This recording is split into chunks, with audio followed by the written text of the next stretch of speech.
I remember when I was in GS2, there was nothing that happened to me. I think there was no lecturer in the class that time. And I just went to the corner of the class, one corner like this, and I sat down on the floor and I started crying. And I was speaking broom and I was crying. Do you know why I was crying? There was one song I listened to. Let's in a Drake and Rihanna singer. I was just two. And it was a very sad song. And I just listened to it like, this song is sweet too. And I went back to school. It was a boarding school I went to. And that day, and I was just singing that song. In the class, not in my hostel. And I went to the front of the class at the top left corner. And I sat down on the floor. And I was speaking blue as I was singing this song. And I was crying. God, people are now coming to me. What's wrong with you? And I'm saying nothing and I'm crying.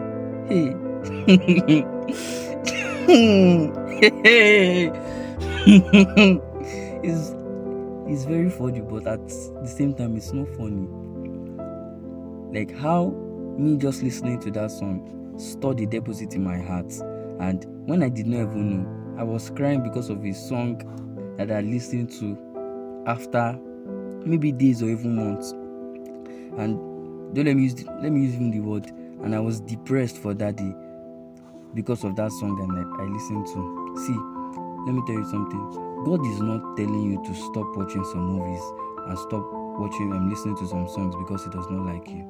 It's because He loves you. That's why He's telling you that, my son, I would like you to don't watch this thing again. I don't want you to listen to this thing again. Because of, see, many of these things you listen to, they have their deposits stored in your soul. I get what I'm trying to say. And when they are stored in your soul, when you don't know, many times they show up in your dreams. They will show up in your life because you have accepted it. It will come out from your mouth because it's already in your heart. And God, in His mercy and in His love for us, will tell us, I want you to stop this. Don't watch this. Don't watch this. Because He wants us to be consecrated to Him. He wants us to be consecrated to Him. See, consecration means the separation of oneself from things that are unclean, especially anything that will contaminate our relationship with Him. However, there's a dimension of consecration that is not even about sin.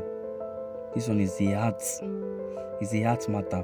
But when it comes to the consecration that deals with sin, see, let me tell you, being consecrated is a critical component in having a fulfilling relationship with God. See, let me just tell you some benefits of consecration that I see you need it. God is not a wicked father. I found out that every command that God gives me is not for His own benefit, but for my benefits. And I really want you to keep that in mind. See, let me tell you, consecration reduces negative and unsafe influences in our hearts, as I just explained that. See, the reason why God doesn't want you to watch that movie again, because He knows what it does to you after you are done watching it. The reason why God doesn't want you to listen to this song, because He knows that your mind just keeps on playing it during the day. That's what you dream about. When you hear songs about describing a woman's body, and you are dreaming the same thing you were listening to during the day, and God does not want that for you. Because many of these things, they have a spiritual component which is quite negative for you. Let me tell you, consecration is a prerequisite to fulfilling the purpose of God for your life. I said there's two dimensions. There's the one that deals with sin, and there's the one that this one is a heart matter. I get what I'm trying to say. These two dimensions, there are many things that God has said I should stop doing, and there's no sin component here, but I just stopped doing it because of God wanted me to stop doing it. And I found out that when I did, I felt very light. My life was, let me say, more easier. Let me use the word burden, but it just felt like a load was lifted. And let me tell you, these things were not sinful in any way. There's no need for him to start saying these things were not sinful in any way, but God made the demand on it, and I left it, and I gave Him, and my life was better for it. Some of you have to give up the movies you are watching. There might not be any sin, no kissing or anything, but just because God says stop watching it, you need to stop watching it. You are slowing your progress. If you choose to disobey God, you are slowing your progress. If now the one that not even boys that is connected to sin, Some of the songs they are listening to, you need to stop watching. You need to stop listening to them. Do you want to fulfill destiny? If you really want to fulfill God's purpose for your life, you will follow God's rules. You will not follow your rules. I get what I'm trying to say. As I said it again. And also, you know already. See, God is calling you to stop listening to those songs. Stop watching those movies. Stop hanging out with those friends.